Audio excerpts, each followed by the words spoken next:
Greetings in the mighty name of Yahusha Himself to the 12 tribes who are scattered to the ends of the earth. Uh, Greetings to you. This evening, I would like to touch base upon an important aspect of understanding the heavenly places in Yahusha HaMashiach. All right. So, as it says that he's ascended far above all principalities and powers, and he's seated in the heavenly places. So, this evening we will look at a text from Psalms 118. All right. The focus of the verse that I will be expounding on is Psalms 118, verse 27, which says that Yahuwah is El, and He has shined upon us. Bind the festival sacrifice with cords to the horns of the altar. All right, and just to give you a gist of it, I've listed all these verses to show that this is speaking about Yahusha HaMashiach, because the stone which the builders rejected has become the chief of the corner. This is from Yahuwah. It is marvelous in our eyes, and blessed is the one who comes in the name of Yahuwah. Uh, it's all speaking about Yahusha, all right? So obviously we cannot take this verse out of isolation and not mean or tie it up to Yahusha to understand the expounding of this verse. So Psalms 118 verse 27 in silos doesn't make sense unless we understand the context and the fulfillment, as it points to Yahusha HaMashiach, as he is the stone which the builders rejected, who became the head of the corner. It is he who came in the name of Yahuwah, as blessed is the one who comes in the name of Yahuwah. And his name itself, Yahusha, means Yahuwah saves. Right? So, what does this binding the festival sacrifice with cords to the horns of the altar mean? Firstly, there is no word sacrifice in the text, and it was added by translators to make sense. And we will see the word over there, which why it says it's a sacrifice. So I've added it in the text in italics over here. Okay, and we will look at later on the word which is translated as festival. Okay, and how it means the sacrifice. So uh, Yahuwah is El, and he has shined upon us is synonymous with binding the festival sacrifice with cords to the horns of the altar. So the logic behind tying the sacrifice to the horns of the altar is what I would elaborate on from Leviticus chapter 16, and I encourage the reader to read the entire chapter to understand what exactly happened on the Day of Atonement. Though I will share briefly on the sequential events that took place on that day. So, firstly, how many entrances did the high priest do on the most uh, uh, in the most set apart place on the Day of Atonement? So the most set apart place is known as Holy of Holies. All right, on the Day of Atonement, behind the veil, near the mercy seat, how many times did the high priest appear before Yahuwah? So, if you read Leviticus chapter 16 carefully, the high priest entered behind the veil twice. And I will show it to you how it is twice. So, the first time was with the incense and with the blood of the bullock, which was his own sin offering and the sin offering for his house. So, we will read Leviticus chapter 16, verses 11 to 14. Then Aaron shall offer the bull of the sin offering, which is for himself, and make atonement for himself and for his house, and he shall slaughter the bull of the sin offering, which is for himself. Verse 12, he shall take a fire pan full of coals of fire from upon the altar from before Yahuwah, and his hands full of incense of fragrant perfumes, beaten small, and bring it from inside the veil. Verse 13, he shall put the incense on the fire before Yahuwah, that the cloud of incense may cover the mercy seat that is on the ark of the testimony, so that he may not die. Verse 14, and he shall take some of the blood of the bull and sprinkle it with his finger on the front of the mercy seat on the east side. Also in front of the mercy seat, he shall sprinkle some of the blood with his finger 7 times. Right? And this 7 times is also very, very important for us to understand uh, as we decode this a little later. Right? So sin offering, the second time he entered the most set apart place on the same day. Remember, only once a year he could attend uh, the most set apart place. first with the blood of bulls and goats, right, for himself and for his household, and the second time for the people and the sanctification of the incense altar. Okay, only two times he could enter on a single day. So we'll read Leviticus 16 verses 15 to 17. Then he shall slaughter the goat of the sin offering, which is for the people, and bring its blood inside the veil, and do with its blood as he did with the blood of the bull, and sprinkle it on the mercy seat and in front of the mercy seat.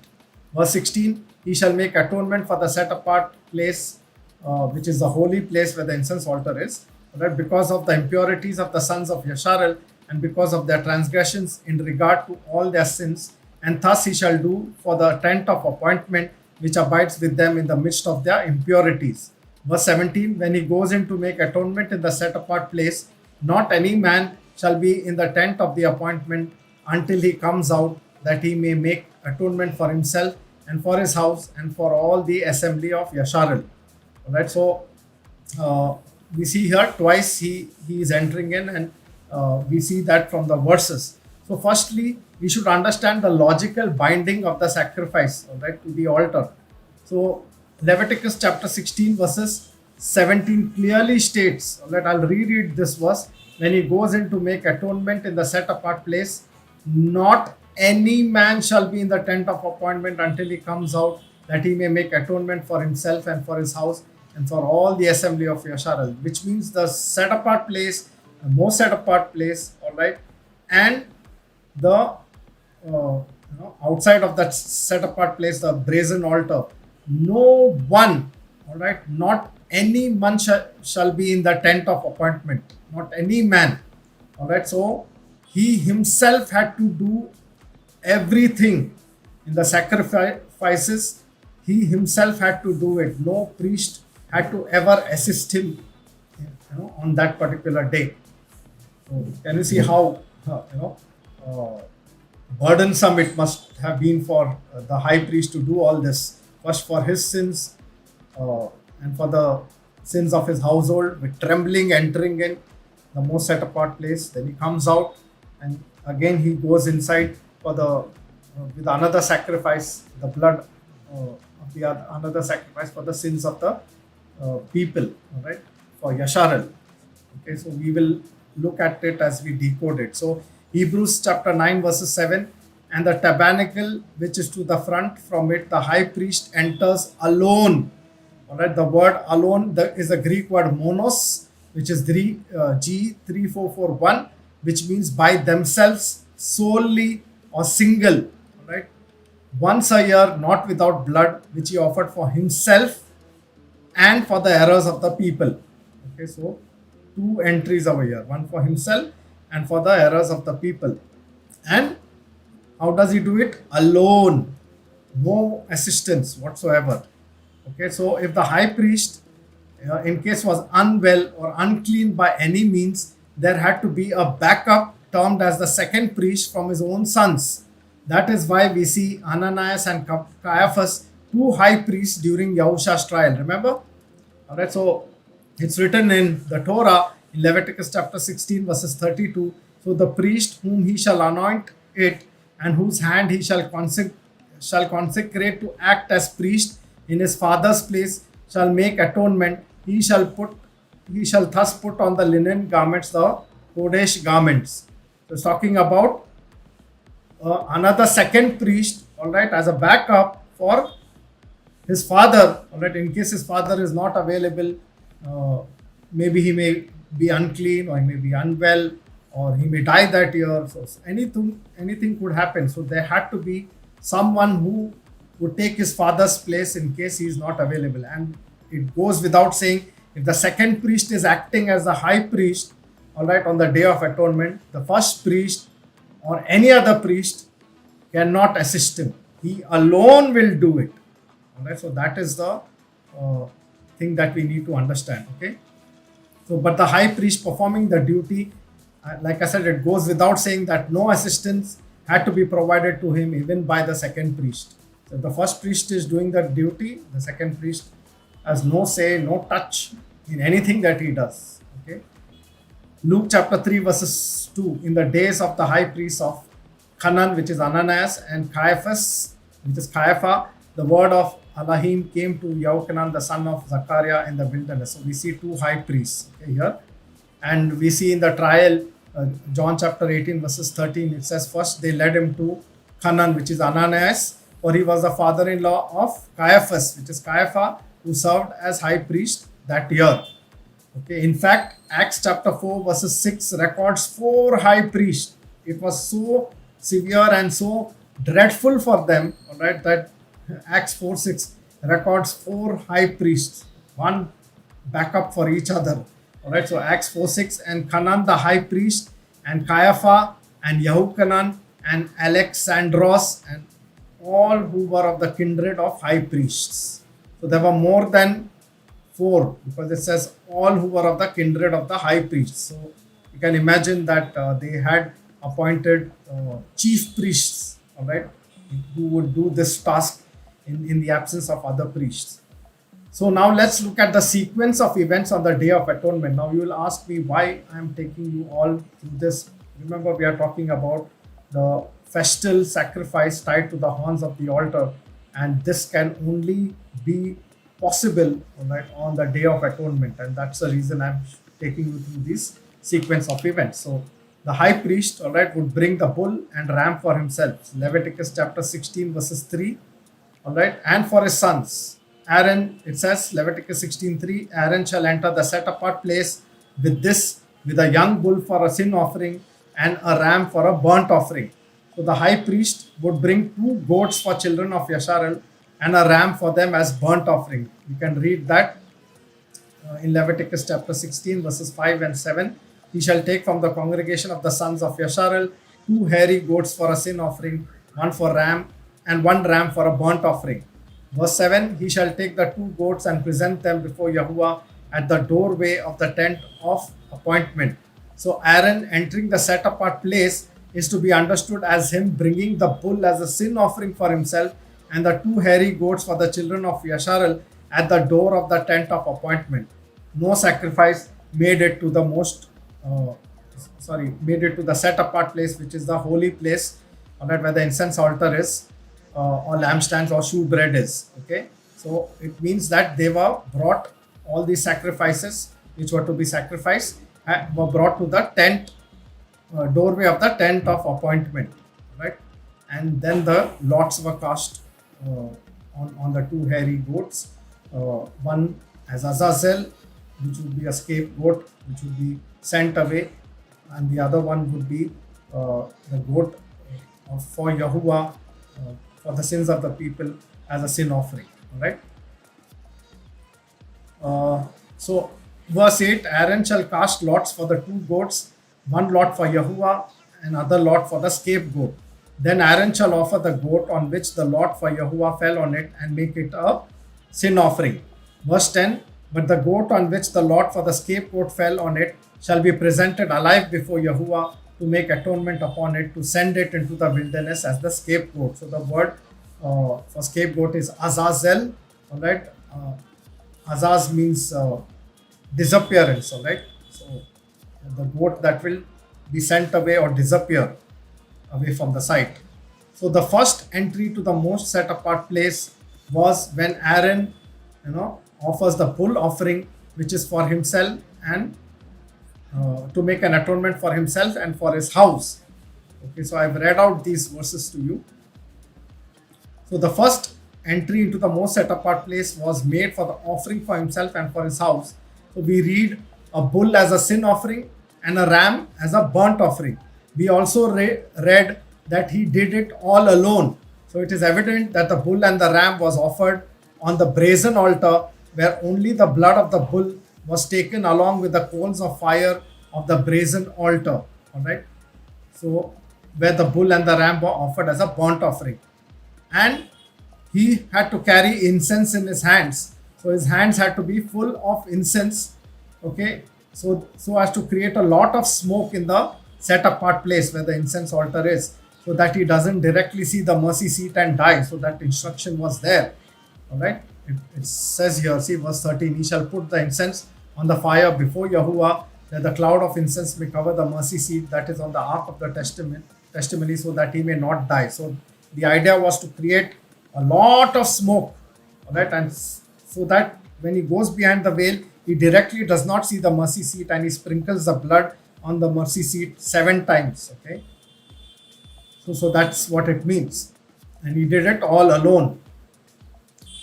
So yeah, and Aaron would take the blood of the bull behind the veil in the most set apart place and sprinkle it with his finger on the front of the mercy seat 7 times. So the origin of the fire for incense altar was to be always from the brazen altar. Remember Nadab and Abihu, his sons were killed, all right, for the source of the fire they brought was called a strange fire, which did not originate from the sacrificial altar. So that's the reason they were killed.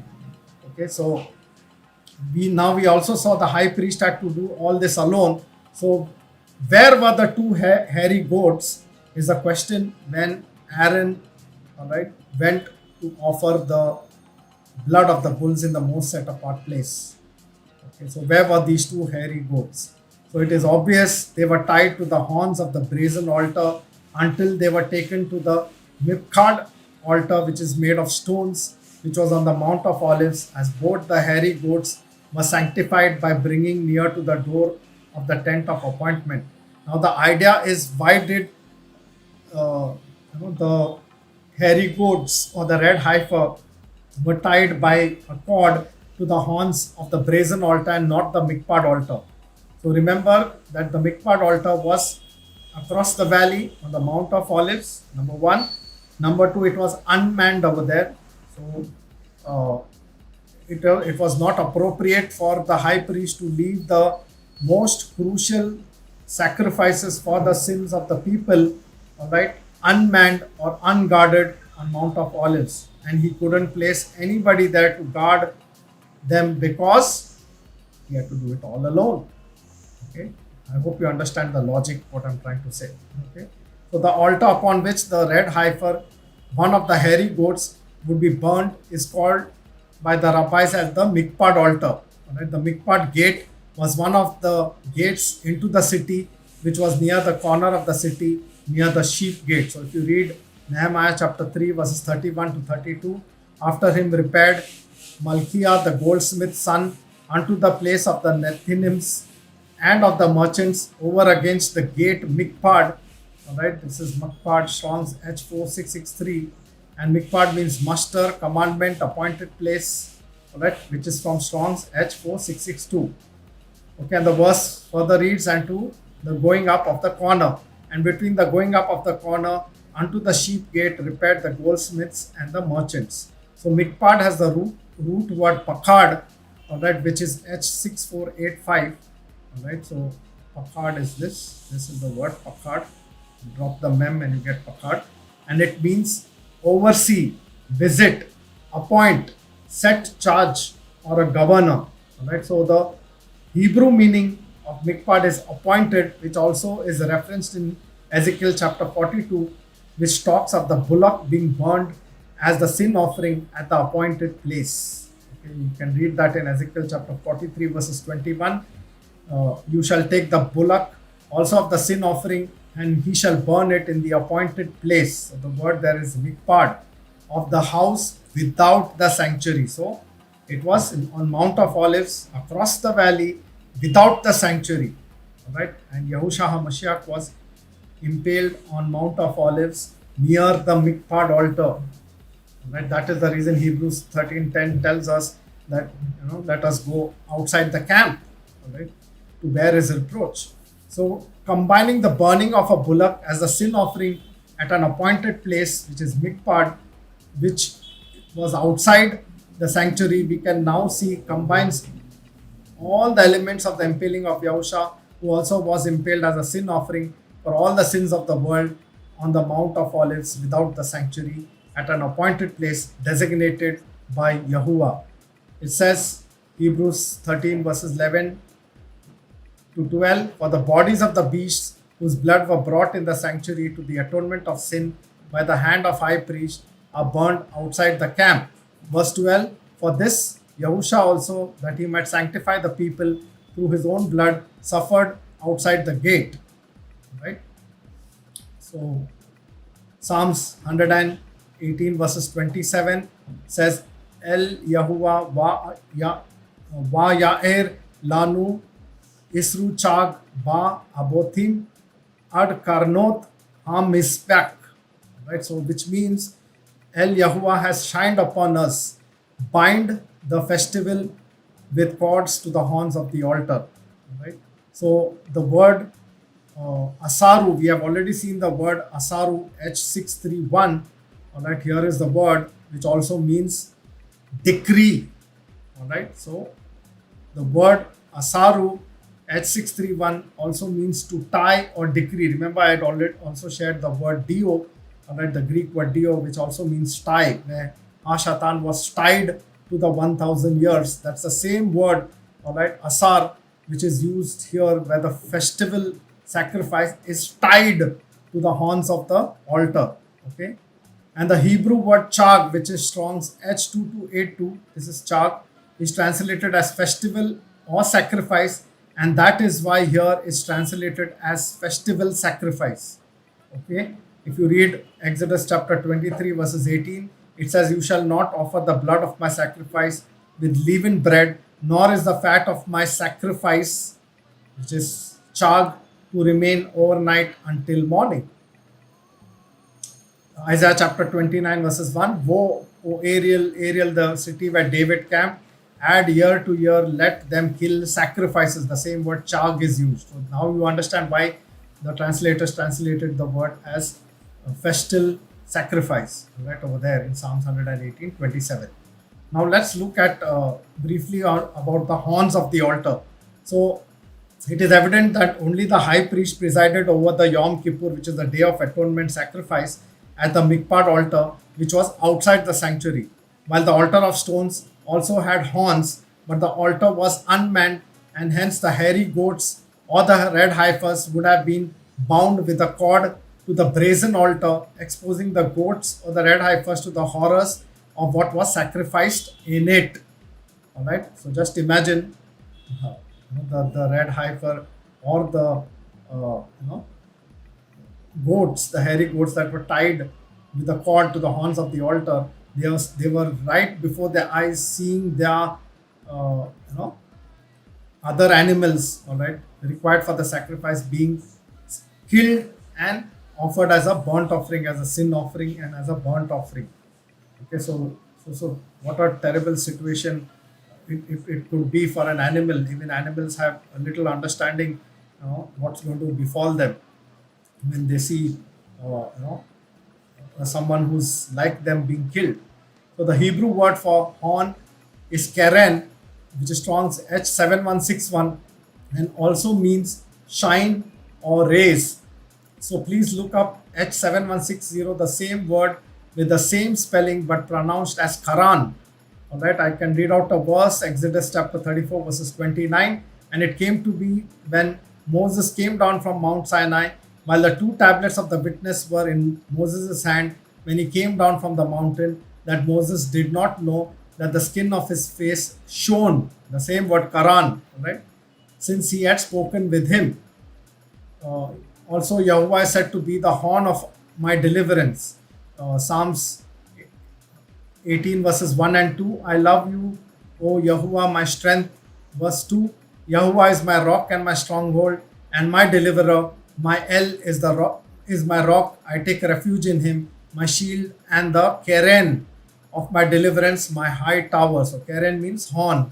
So this is what Torah says of the horns of the altar. Torah made a provision for killing. By mistake, the people could run and grab the horns of the altar seeking justice. If you read Exodus chapter 21 verses 12 to 14, it says, He that smiteth a man so that he die shall surely put to death, shall be surely put to death. Verse 13, and if a man lie not in wait, but Alahim deliver him into his hand, then I will appoint you a place where he shall flee. Verse 14, but if a man come presumptuously upon his neighbor to slay him with guile, you shall take him from my altar that he may die. All right, so this is why we see Adoni Yahu and Joab holding the horns of the altar as both were seeking shelter from Shalomo, that is Solomon, who sought to have them killed. So the life of Adoniyahu, Shalomo's brother, was spared by Shalomo, though he later killed him for rebellion. You can read that in 1 Kings chapter 2 verses 13 to 25. Because of lack of time, I won't read those scriptures. While the life of Joab was taken by Shalomo while standing at the altar, because he had the blood of innocent in his hands whom he had murdered during the days of David. So you can read in 1 Kings chapter 1 verses 50. And Adoniyahu was afraid of Shalomo and rose and went and took hold of the horns of the altar. And 1 Kings 2:28, and news came to Joab, for Joab had turned aside after Adonijah, though he had not turned aside after Absalom. And Joab fled to the tent of Yahweh and took hold of the horns of the altar. Now Joab had committed premeditated murder at least 3 times. You can read that in 2 Samuel chapter 3 verses 22 to 27, 2 Samuel 18 verses 1 to 18, and 2 Samuel 20 verses 8 to 13, for which he was not spared, because he sought justice, but he had killed 3 righteous men who were righteous more than himself, and that is the reason Shalomo did not spare him, and he was killed. Right? Whereas Adoniyahu was spared when he held the horns of the altar, because he had not murdered anyone. So for a time being, he was spared until rebellion was found in him.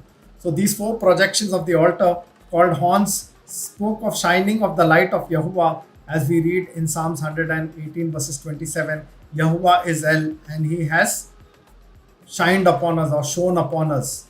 Bind the festival sacrifice with cords to the horns of the altar, and both this is synonymous of Yahuwah shining upon us with him binding the festival sacrifice with cords to the horns of the altar. Alright, so for 2 Corinthians 4:6 says, for Elohim who said, let light shine out of darkness, is the one who has shown in our hearts for the enlightening of the knowledge of the esteem of Elohim in the face of Yahusha HaMashiach. So the light shone in the darkness, and the darkness did not comprehend it. The light is Yahusha HaMashiach. The horrors of death, the festival sacrifice, that is the red heifers or hairy goats tied to the altar, were witnesses of the bull and ram sacrifices which were offered on the Day of Atonement by the high priest. Alright, so the bull and the rams, alright, which went as a sin offering, okay, and a burnt offering went on the brazen altar. Only out of the 2 hairy goats or the red heifers, as we can say, 1 red heifer was sacrificed at the Mikpad altar near the summit on Mount of Olives, and the other one, Azazel, was let go from that altar, alright, to no man's land, into the wilderness, alright, where until it disappeared from the eyes, which was signification of that goat carrying away the sins of Yasharal into the wilderness, alright. And it was said that that goat was torn apart by the wild beasts in the wilderness. So that's what they believe, the Yahudites believe. So the festival sacrifice, which is the red heifers or hairy goats tied to the altar, were witnesses of the bull and ram sacrifices which were offered on the Day of Atonement by the high priest.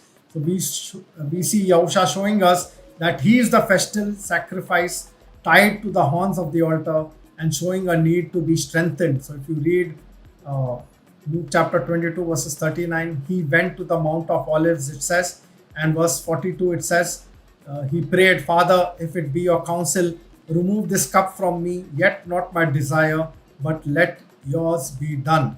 All right, so if you notice, the word asar, H631, translated as bind, is the same word, a vow or an obligation. If you look up Strong's H632 and H633, that same word is translated as vow or an obligation.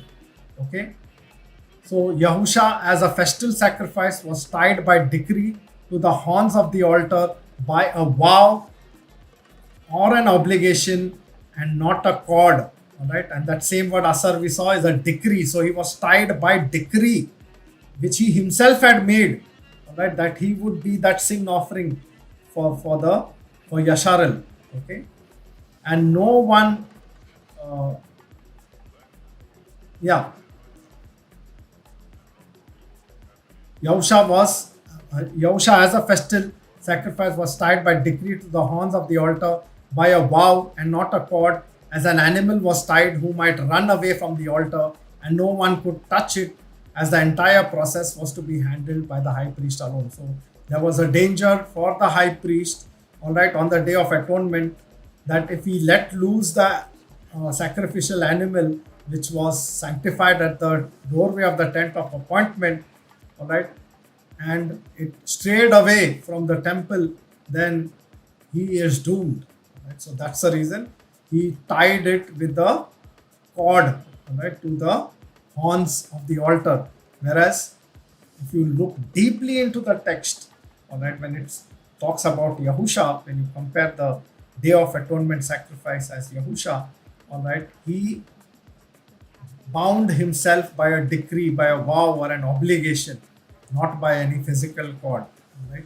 And there was no forcefully. He said that he laid down his life of his own free will, and he will take back his life of his own free will. Hallelujah! Such a beautiful picture and love of our Yahusha HaMashiach. So the two entries and the second priest. All right. So let's look at the two entries and the second priest. As we saw that the high priest had to make two entries to the most set apart place. First with the blood of bull, which he sacrificed for himself and for his house, and second time with the blood of the red heifer or the hairy goat sacrificed at the mikvah altar on Mount of Olives, with both times making a lot of smoke with a sweet smelling incense so that he could sprinkle the blood before the mercy seat 7 times. Okay, so we have already read these verses. So I will skip these verses which I've already read. Okay, so he would then sanctify the incense altar by applying the blood of the bull and the red heifer hairy goat on the horns of the altar, followed by the entire tent of meeting, as Shaul says in Hebrews, among everything is purified in Torah by blood. Almost everything is purified in Torah by blood. Shaul mentions the inaugural service by Moses when he sanctified the entire tent of meeting, whose legacy was carried out on the Day of Atonement by the high priest alone. Right? So when you read over here, it says he is to do the same for the tent of meeting which abides among them, because it is surrounded by the impurity. So the high priest had to sanctify everything in the temple, the utensils, the altars, the name it, whatever is used for the sacrifice, because of the impurities. Once a year, this had to be done. It was inaugurated by Moses, as we read, Hebrews chapter 9, verses 19 to 22. It says, "For after all, every commandment had been spoken by Moses to all the people according to the Torah, he took the blood of the calves and the goats with water and scarlet wool and hyssop and sprinkled upon the scroll itself and upon all the people, saying, Here is the blood of the covenant which Alahim commanded you unto you." Verse 21, "And also on the tabernacle and all the vessels of the service he sprinkled the blood." Verse 22, "And according to Torah, almost everything is cleansed by blood, and without shedding of blood there is no forgiveness." So now the question arises, why does Shaul say that almost everything is cleansed by blood? So there are many who misinterpret or misrepresent what Shaul says and teach a bloodless atonement with a vegan bashara or a gospel.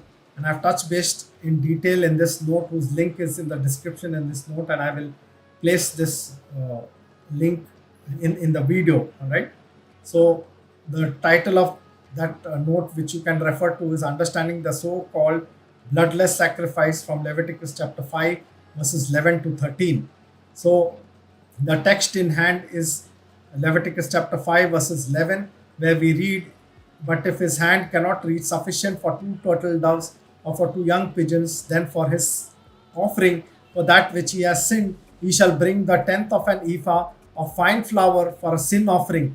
He shall not put oil on it, nor place frankincense on it, for it is a sin offering. And he shall bring it to the priest, and the priest shall take his hand filled with it as a remembrance portion, and burn it on the altar with the offerings made by fire to Yahuwah. It is a sin offering."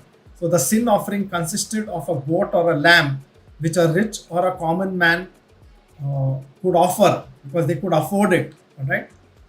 The poor man's offering was two turtle doves or young pigeons. So we also read when Yahusha Mashiyach was dedicated his parents, it says offer two uh, turtle doves or young pigeons as per Torah. And the poorest of the land, right, who couldn't even afford two turtle doves, had an option to bring a tenth of an ephah of fine flour for a sin offering. So this was the poorest man's offering. And the sacrifice in dispute as bloodless sacrifice is this offering, the poorest man's offering, which is a tenth of an ephah of fine flour for a sin offering. And this offering has to be understood in its entirety. That's the reason I encourage you to read that note of mine, all right, understanding the so-called bloodless sacrifice from Leviticus chapter 5 verses 11 to 13, because this offering is a sin offering and it was likened unto the manka offering, which is a grain offering but was not the grain offering, all right, because uh, the one who couldn't afford a lamb, ram, goat had an option on offering a pair of two turtle doves or two young pigeons, as I said, which is still a blood sacrifice. But even if they couldn't offer a pair of two turtle doves or two young pigeons, they could still offer an offering made by fine flour. Now, people misrepresent shawl because they do not understand that this poor man, the poorest man, had an option to bring one tenth of an ephah of fine flour, which had to be offered as a combination, all right, over the sacrifice of a rich man or a common man. All right, remember on the day of Pishak, if the family was too small, all right, it was commanded them that they could share the Pishak lamb with their neighbor, with another small family, isn't it? So similarly, the poorest man had an option. All right, so those who don't understand Torah would come and say that, see, this is a bloodless atonement. So here is the vegan gospel. All right, where it says that we are only supposed to eat fruits, vegetables, not eat any meats because Yahweh only wants us to eat vegan things. So that's the idea behind misinterpreting this passage, because they don't understand Torah, that Saul was not indicating a bloodless atonement. When he said almost everything is cleansed by blood, he was actually referring to the poorest man's offering of one tenth of ephah of fine flour for sin offering, which seemed an exception among the Yahudite circles, but logically was offered over the rich man or common man sin offering on the altar, just as the Pishak law states that if a family is small, they could have the one lamb with their neighbor. So whoever purchased that lamb, its dedication to the people called over it would be the lamb for them.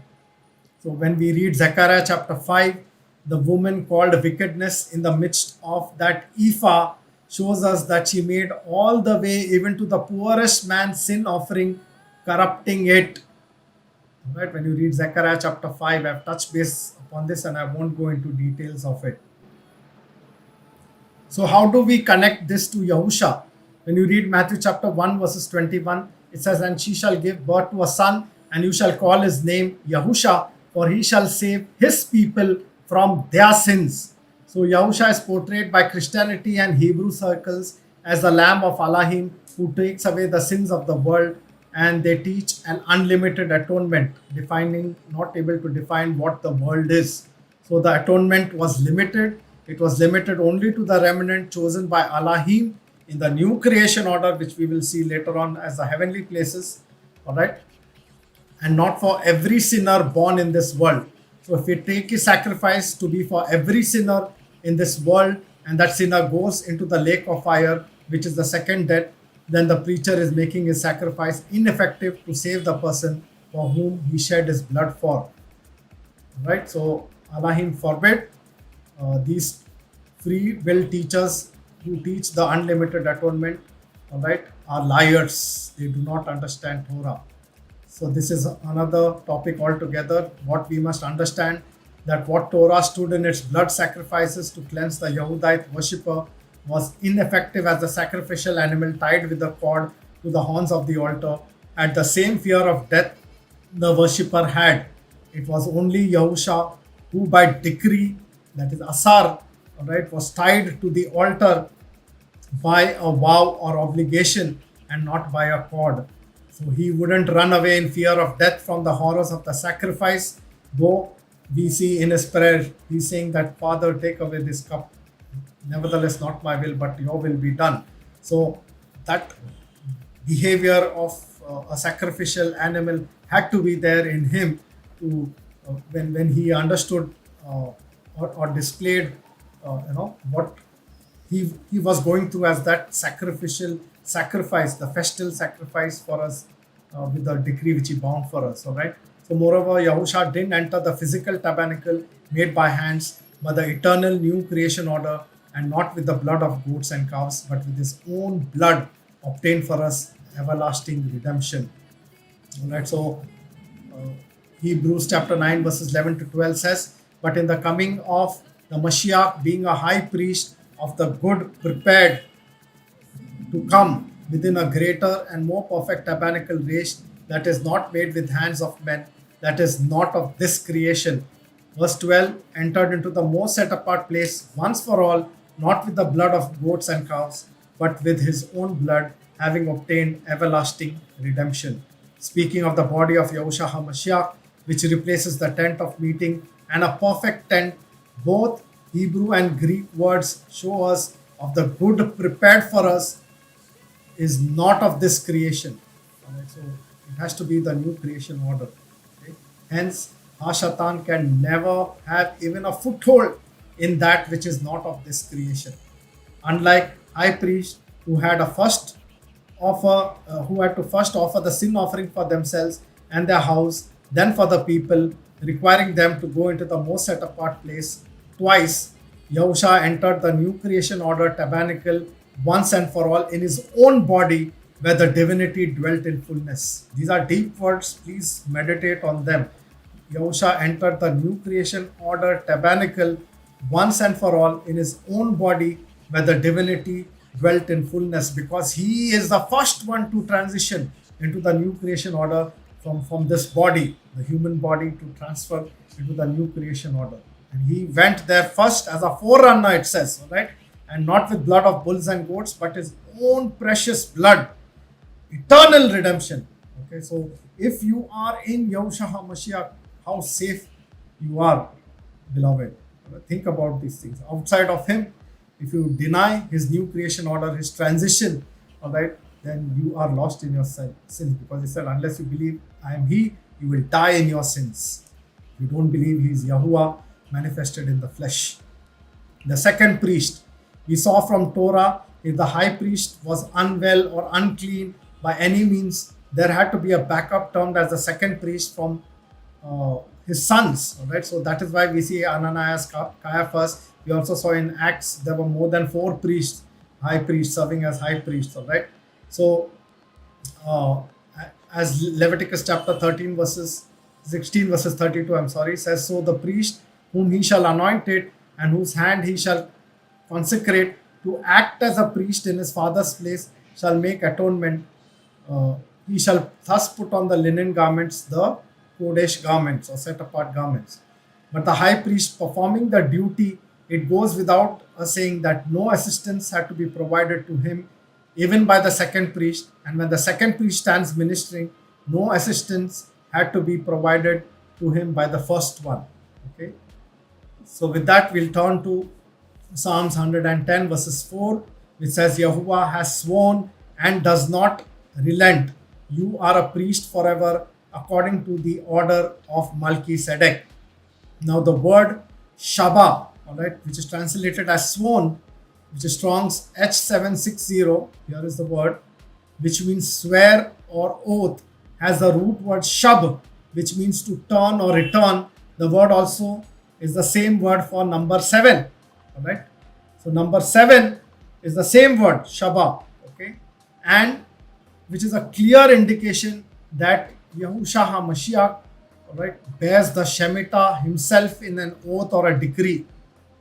Right? If you understand what is the Shemitah is the entire agricultural cycle of 7 years, where 6 years of sowing, 7th year was a year of rest, 7 into 7, 49 year was a year of rest. 50th year was a day of Jubilee, all right, which was proclaimed on the Day of Atonement. I won't get into those scriptures, but the year of Jubilee was proclaimed on the Day of Atonement, when every slave had to return back to his own house. Every land which were held by decrees through a purchase decree, all right, were let loose and given to its rightful owner. The poorest of the land would get back what they had lost in this exchange of deeds. That's such a beautiful law of compassion, the year of Jubilee, all pointing to Yahusha Mashiyach, when the whole creation, all right, intended to be set free to the new creation order, all right, where we move from the journey from a servant to sonship, or adoption as sons to being the true sons of Alahim. What a beautiful picture if you understand this one word, all right, Shaba. Nakham, all right, which is translated as relent, okay, is also the same word used for comfort, ease, or console. All right, will not nakham is an indication that Yahuwah will not ease or comfort himself till he has established the Melchizedek priesthood. So Yahuwah will not ease himself, or he will not rest until he has established the Melchizedek priesthood. That's what nakham word means, right? And dabara, Strong's H1700, means cause, end, estate, order, or regard. All right, so this is the Hebrew passage, all right, which I have listed down, all right, which says Nishba Yahuwah Ulo Inacham Ata Kohen La Olam Al Dibrati Melchizedek. So none as a prefix before Shaba. All right, we are looking at the word Shaba, right? So it says Nashaba over there. If you read here in Hebrew, the first word, Psalms, here, Nashaba, all right. So the word Shaba, none as a prefix before Shaba means V, W-E, V, okay. Yod before Nakham, we saw the word Nakham, right? And identify the word for you here, Nakham. See, this is the word Nakham, okay. It has the prefix of Yod, so it becomes Inakham, okay. So the word is Inakham. So the Yod prefix means he will. Now let's put the broken pieces of the pottery together. A clear Hebrew translation. These 7 oaths sworn by Yahuwah, and he will not be comforted, you a priest forever, according to the end estate Melchizedek. Now you will say, all right, what is the 7 oaths that you are talking about? Remember, I told you the same word Shaba, all right, Shaba, the same word also means number 7, okay. And if you think that I'm not on the right track, so if you read over here, Psalms 110, this is the Sefer translation. They got it partly right. It says Yahuwah has sworn 7 oaths. What it says? Yahuwah has sworn 7 oaths, because the word Shaba means 7 and oaths, and I'll prove it to you from scripture. So just hold on and I'll prove it to you that it means 7 oaths. Okay. So the Hebrew clear translation is we 7 oaths sworn by Yahuwah, and he will not be comforted. You are a priest forever, according to the end estate Melchizedek. So the end estate or second estate of a first order, we saw in Yeshayahu chapter 6 in the vision, where Yeshayahu, which is Isaiah, saw Yahuwah high and lifted up, and his train of his robe, that is the shul of his garment, filled the temple, which shows that he was in the first order, and it was very important for him to come in the end estate. All right, we saw the word translated as the bara, which is the end estate, okay, of him coming as he was in the first order. So in the interim, he gave us the Levitical priesthood. Okay, so he had to replace, all right, and Yahuwah will not give himself rest or comfort or ease until he has established this priesthood. All right, that's what the verse means. Okay, so Now you will say I'm spiritualizing Psalms 110 verses 4 to mean 7 oaths. So please have a look at this. When you read Genesis chapter 21 verses 27 to 31, all right, Abraham took sheep and cattle and gave them to Abimelech, and the two of them made a covenant. And Abraham set the 7 ewe lambs of the flock by themselves. And Abimelech asked Abraham, "What are these 7 ewe lambs which you have set by themselves?" Verse 30, and he said, "Take these 7 ewe lambs from my hand to be my witness that I have dug this well." So he called that place Beersheba, because the two of them swore 7 oaths there. Your Bible translation will say the two of them swore oath there. All right. But the actual word there is Shabbat, which is 7 oaths there. And how do we prove it? When you look at the word Beersheba, all right, which is Strong's H884, the word Beer or Bar means well, all right, and Shabbat Shiba means oath and also means number 7. Also, this word Beersheba means well of 7 oaths. So please look up Strong's H7650, where it says to 7 oneself, that is swear as if by repeating a declaration 7 times. All right, that same word H7650. Hold on, let me just show it to you. H7650.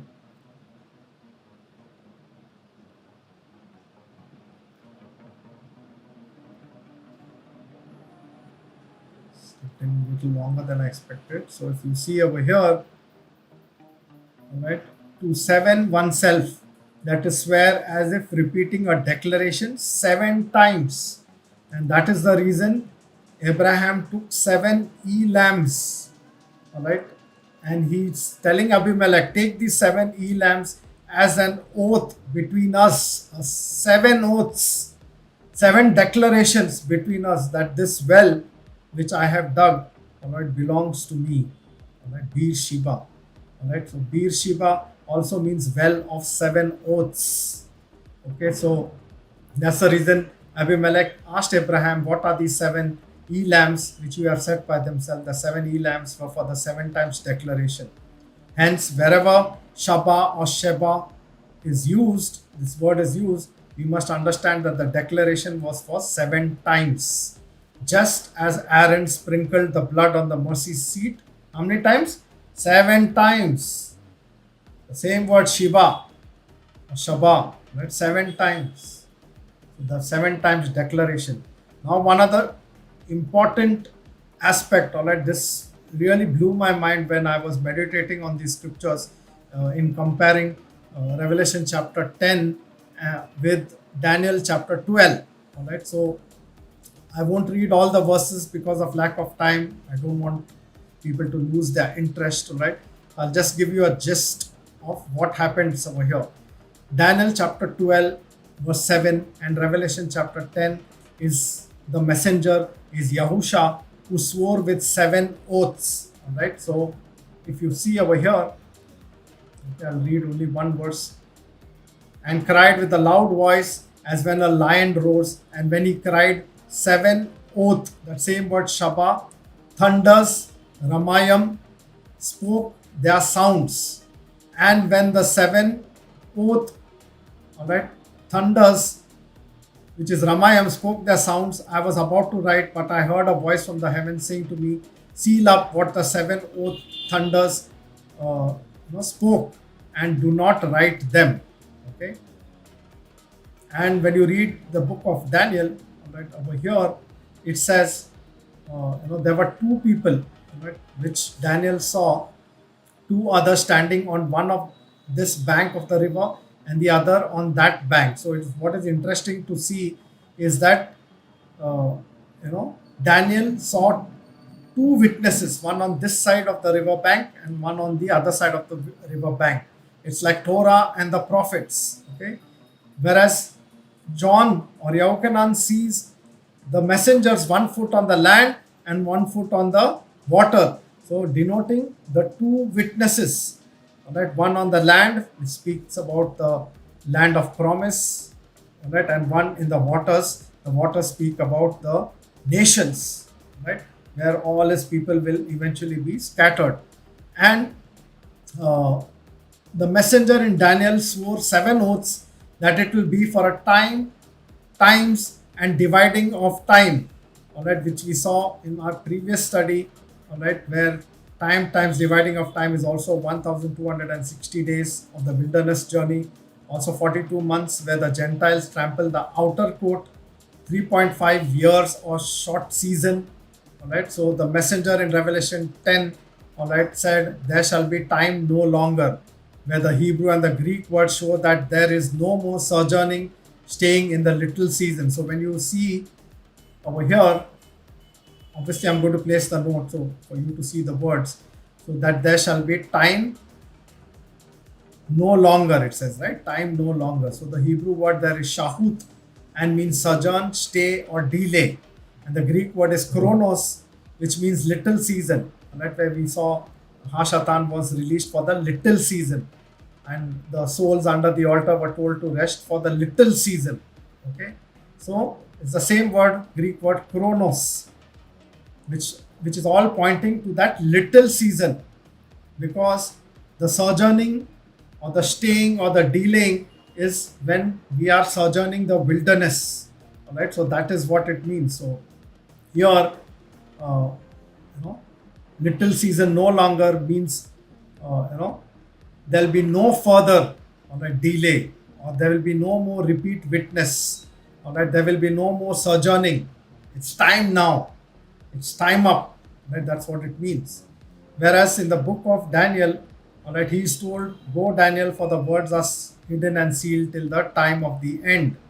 Okay, and here we see that the messenger swore the 7 oaths, Shabbat, Ahim, who lives forever and ever, that it would be for a time, times, and dividing of time, which is equivalent to 1260 days, 42 months, or 3.5 years, or short season or little season. So the Hebrew word Ramayam, translated as thunders, also means to roar, trouble, fret, or thunder. You can look up at 7481. All right. So the Greek word, which is equivalent to thunder, is Bronte G1027. Also means to roar apart from thunder. So it's like roaring. Okay. So Daniel chapter 12 verses 7 and Revelation 10, messenger is Yahusha, who swore with the 7 oaths. Daniel sees 2 witnesses standing on either bank of the river, speaking with a man in linen above the waters. And Revelation chapter 10 says, "This one foot was on the land and one in the water," denoting 2 witnesses. So the messenger in Daniel swore 7 oaths that the entire period of wonders or scattering of the power of the set apart people will be for time, times, and dividing of time, which is equivalent to 1260 days, uh, 42 months, or 3.5 years, or short or little season. And the messenger in Revelation chapter 10 said, "There shall be time no longer," where the Hebrew and the Greek words show that there is no more sojourning or staying in the little season. All right, so it's coming to an end, the little season. That's what the book of Revelation chapter 10 says. So the 7 oath roars were resounding voices of that messenger's cry. So when he cried out, the 7 thunders uttered, and John is told not to write because he's told to seal the words so as not to make it plain and simple to the reader to understand, because you will require the Ruach to understand what those 7 oaths of roaring, all right, were. Okay, which translates us into the new creation order. Okay, so Yochanan was told to seal and not write what the 7 oath rose, but because it couldn't be made plain and only the elect would decode and understand when they would be nearing the end of the little season, denoted by the time, times, and dividing of time, all right, which is also 1260 days, 42 months, and 3.5 years of short season. Now, I'm not saying that we have come to the end of the little season, but when that happens, you will know. If you are an elect of Alahim, you will know. His Ruach will open up scriptures for you to understand, and that's what it means over there.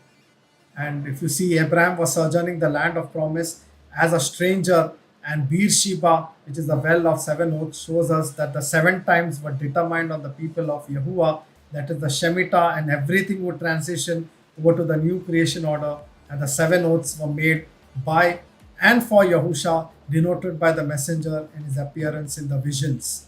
Hence, the second priest, which was the end estate, and the son, as required by Torah to set the house after his priesthood, is Yahusha.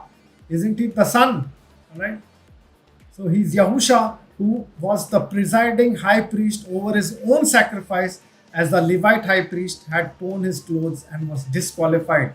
So the Levite high priest that year on the Day of Atonement was already disqualified, and also there was no need for any earthly priest to ever do a Day of Atonement sacrifice, because Yahusha, our eternal high priest, had attained the far estate of the intended priesthood of his atonement, and his atonement was forever, as he tied himself with a vow or obligation as the festal sacrifice, not with a cord to the horns of the altar, as a sacrificial hairy goat or red heifer had to be tied, but he tied himself by decree. He, in his own body, once and for all, offered his blood to redeem us eternally, as Yahuwah is Al, and he has given us light. All right. So, lastly, the word thunder, all right, Ram, all right, is rooted in the word heavenly places. The word rooted in thunder. If you can see this word all right, this means people. So the picture of the seven oaths of thunders is lifting up of the remnant to be seated in the new creation order in Mashiyach, as it says, not only in this age, but also in the age to come. Now, here are the verses. All right, this is the Paleo Hebrew word for Ramayam, all right, where Rum or Ram, all right, this is Resh, Wow, Mem, and Yam is the plural, makes it Rumayam, means to be exalted, be lifted up, all right, be lifted up high. So the word Ram and or Rum means to be exalt or to lift up.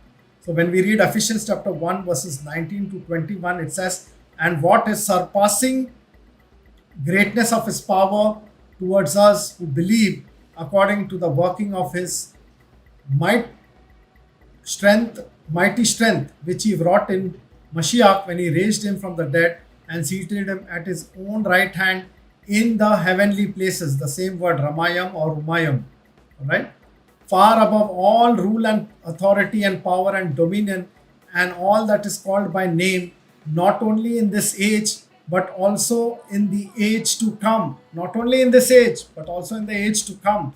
Far above all rule and authority and power and dominion and all that is called by name, not only in this age, but also in the age to come. So he is far above all rule and authority, power and dominion that is called by name, not only in this age, but also in the age to come.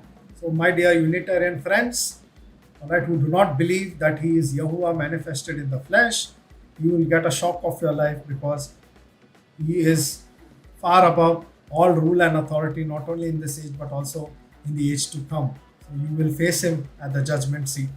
Each and every one of us will face him at the judgment seat. And if your name is not found in the scroll of life or book of life, you will be cast into the lake of fire.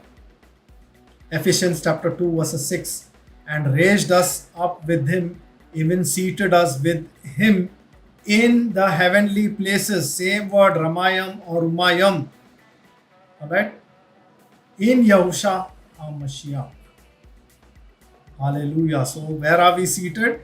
We are seated in the heavenly places in Yahusha HaMashiach, in the new creation order. Okay. And not only in this age, but also in the age to come. And where are we seated?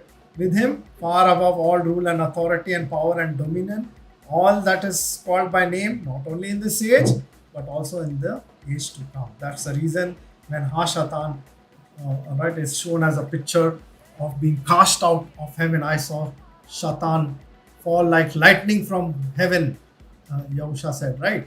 Because he was occupying the heavenly place in the Old Testament, right, by uh, the earthly tabernacle, right? Because everything, all those sacrifices, all those offerings that they made, all right, were to be made as per the pattern shown to Moses on the mountain, isn't it? So everything that they did over there related to the heavenly pattern. Okay, so Shaitan had access to say in the heavenly pattern. That's the reason when we read uh, the book of Job, all right, he came among the sons of Alahim, it says. So it was a worship day when he came in between them, and it is not to be understood that he had access to the throne of Yahuwah where he was seated. All right, it means that he had access to the assembly, through the assembly. That's where he had access because he had planted his plantations. The tares were there in that assembly. Okay, and all carnal and fleshly appeasements were going on over there. All right, so he had a very strong hold in the assembly until he overrun it. All right, and we, the elect who were in the assemblies, had to flee, all right, into the wilderness for this little season which we are talking about. All right, and we understand that we have fled under the wings of Yahusha HaMashiach in the heavenly places, being seated in Him. All right, and where Shaitan has nowhere to accuse us. All right, he cannot accuse us before Alahim because we are secured in Yahusha HaMashiach in the transition into the new creation order. All right, so that's the beautiful picture which we see in the 7 oaths, 7 times declaration. Right, everything is tied to the Shemitah. All right, where Yahusha HaMashiach has made the oath is made to him, and that oath is made to him because he's the one who cried out with a loud voice. Okay, and in response, the 7 declaration was made about him that he is the one. The 7 thunders, so that they uttered the voices, right, proclaiming his divinity, and everything was sealed up because so that the reader should not know or understand, all right, that where he is seated in the new creation. We today understand it as the elect and remnant of Yahusha because he has made us sit along with him in those heavenly places. Hallelujah. Such a beautiful picture in that word Ramayam, which are the 7 Shaba Ramayam, 7 thunders or 7 roaring. All right, where you see the festal offering, all right, which is tied, okay, to the horns of the altar. All right, is none other than Yahusha Mashiach, who tied himself by decree, all right, to fulfill and transition everything into himself at the Mikpad altar where he was impaled. You know, the transition or transference of powers took place over there. Believe in him, then you have to believe that he is Yahuwah manifested in the flesh, because we die in his sins, we are lost. Okay, and the 7 times sprinkling of blood all points out to him. 7 times Shabbat, the 7 oaths, which 7 times his blood being sprinkled in the heavenly realm where Shaitan has no place over there. I hope this study becomes a blessing to everyone, so that your ears be open, that you understand. Like I said, I'll place a note in this video. And Yahusha Barak you, beloved. May you find shalom in under the shadow of his wings, and acknowledge that he is Yahuwah manifested in the flesh, and he is the only one who can transition you into the new creation order in himself, in his body. We see his body and we follow it. Hallelujah. Shalom.